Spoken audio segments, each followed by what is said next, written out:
of sacrifice, to the 5 offerings in Leviticus, and showed them how they pictured Christ. Then to the great day of atonement and the great goats, which pictured Christ's death and resurrection.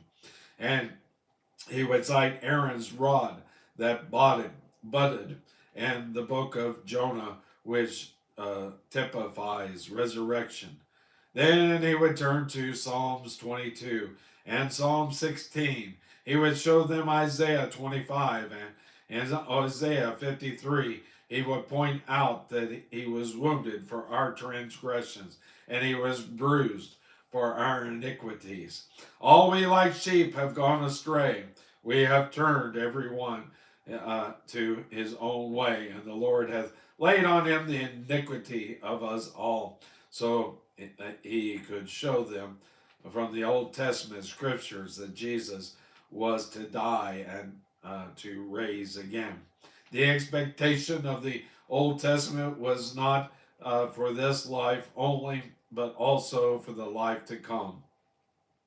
There are some folk who say they do not believe in the hereafter religion.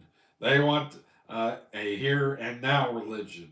May I say unto you that I have both a here and now religion and a hereafter religion. And that concludes that section. Now we will move on to section verses 5 through 8. And this section is titled Proofs of Resurrection Witnesses. Now, as another proof of the resurrection, Paul lists a number of witnesses. You just can't get around witnesses.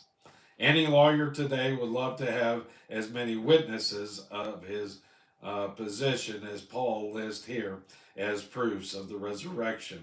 Verse 5, and that he was seen of Cephas, then of the 12. He mentions Cephas first. This is, of course, Simon Peter, to whom Jesus appeared privately. You may ask, what took place? It is none of our business, and I guess it is none of yours. It is not recorded for us. Jesus appeared to Peter. After all, he had denied him. Peter had to get things straightened out with the Lord. You see, our Lord is still in the foot washing business. Then he was seen of the 12. Who are the 12? He appeared to Cephas privately. Then he appeared to the 10. Judas was dead at the time. The 12 was used as a collective term for the body of disciples.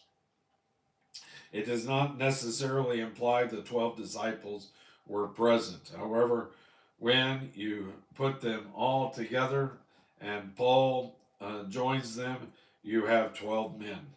Verse 6, after that he was seen of above 500 brethren at once, of whom the greater part remain unto this present, but some have fallen asleep. Jesus was seen of the 500 people at one time. I think this was up yonder around the Sea of Galilee. Remember that he had told them he would meet them in Galilee.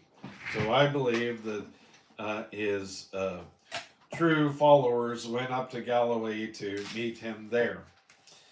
As they traveled northward, I am sure folk would ask them, now that Jesus is dead, are you going back to fishing? They would answer, no, Jesus is back from the dead, and we're going up there to meet him. There were 500 of his followers who met him there.